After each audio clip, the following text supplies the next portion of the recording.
Hey guys, this is Max Rye. As many of you know, I love talking about AI and, of course, how it applies to the real world and what's coming. And it's been a while since I've posted a video. I know it's been at least a couple of months. I've been extremely busy. A lot of changes are happening for myself at the professional level as well. So I do apologize for being out for a little while. But a lot of really exciting things have been going on. Today, I'm gonna talk a little bit about the ChatGPT's O1 model, which is really exciting, and really, I want to talk a little bit about what that means for everyone and where things are actually heading in the job market as well. First of all, OpenAI has been working on this project called Strawberry, and the Strawberry it really has to do with a lot of reasoning skills. Many of the previous models still lacked a lot of human level reasoning and how to think through a problem. That's something that the Strawberry the project really helped to solve. If you look at the O1 model now, it actually tackles a lot of that. So if you use that model, you can see that it's actually has something called a chain of thought, which is very much like a human, how a human would think through a problem and solve a problem. This is actually quite big because it makes it much more usable in the real world. It's been about 6 months or so since I released my last video that talked about AGI coming in the next 6 months. Actually, this is as close to AGI as ever. Many people would even say this is AGI. If you look at some of the articles out there now, even I actually read one today that actually mentioned that the OpenAI's O1 model has actually passed the Turing test. Now, there was a lot of discrepancies on why that's a big deal. But back in 1950, Alan Turing, who was a famous scientist and a major code breaker during World War II, actually put this test together to see if what we're talking to is a human level or not. Actually, let me take that back. Can it fool a human into thinking that you're talking to a real human being? And that's what it's been able to do. So it's actually quite exciting, but I also believe that with its reasoning skills, we are at AGI level today.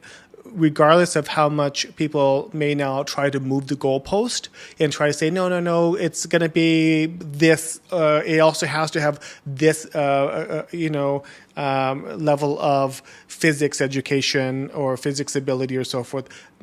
In my opinion, I think it's already there, and I think a lot of other folks think that as well now. So what comes next? Okay, this is great that we've gotten to that point of AGI, but how is that? I would say, usable for the real world around us. I think that these large language models are now going to become increasingly valuable for real world use cases. And some of those use cases are going to be something they're calling AI agents. Now, the Financial Times just put an article out there that actually OpenAI believes 2025 the biggest use case is going to be AI agents. We know Google, Microsoft, they're all thinking the same thing as well. They also believe the same. And what are these things? These are really agents that can help us in a variety of different areas. Personally, I've talked a little about this in the past, but I believe call center agents are going to be heavily affected by this. Why? Because if you think about the low-hanging fruit and what's easy for large language models to do is actually things like customer support and of course helping to pay your bill online, talk to somebody from a company and solve certain issues. All of these things actually can be done with AI agents pretty smoothly. And of course, the other nice thing is there will be no waiting. You don't have to wait on hold for a half an hour or so forth as well. This is going to be a big deal. Now, this is going to affect a lot of people. I mean, if you think about across the U.S. as well as the world, there's quite a few human beings on the other end who are answering these calls, who are actually helping to solve some of these issues. These are some things that AI agents will be able to tackle and will be able to do really well. I also believe that online education as well as in-person education is going to be transformed tremendously. So I think you're going to see like teachers who are going to have their own teacher assistants who happen to be AI agents. And they're going to improve the learning environment and the learning experience for every student.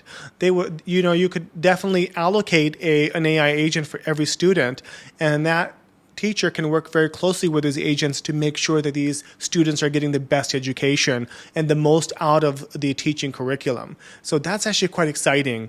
And I do think that's going to transform how the curriculums are taught at school and also online as well. Imagine that you're talking to a call center agent or customer support agent, and they were incredibly human-like. You were able to have a great conversation. They helped solve the problem, and then find out at the end they were actually just a large language model. They weren't a real person. This is kind of the world that we're coming to very, very quickly. In the workplace, I think you're going to see something very similar, where you're going to have like a personal assistant or a secretary or so forth that's also an agent, where you're going to have like normal conversations that you would have with your regular personal assistant, and it's going to be the same type of experience. That's what we're looking forward to. And on the more personal level, I think it's going to be some interesting changes coming, where these apps that are coming out that imitate a real relationship. I'm not just talking about girlfriend, boyfriend type of stuff. I'm talking about friends, best friends, having somebody confide in, having somebody to share ideas with, to get feedback, even a little bit of friendly criticism, like, hey, listen, how do I look? Or, what do you think I did wrong in this situation? And it can give you some honest feedback. This is something that's coming up and it's real. I don't know how do many of you feel about that? Is it going to be hard to distinguish what's real and what's not real? And is that advice real or not? So maybe many of you may be a little bit concerned about that. Thanks again, guys, for listening.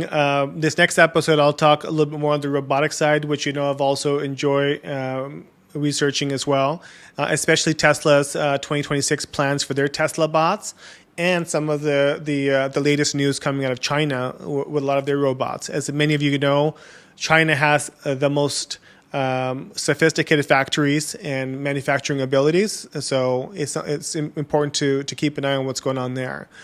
And stay engaged. This is the future. I think AI is going to be touching everyone's lives, so I think what's important is always having a little bit of update on what's going on. Thank you, guys. I'll see you guys again next time.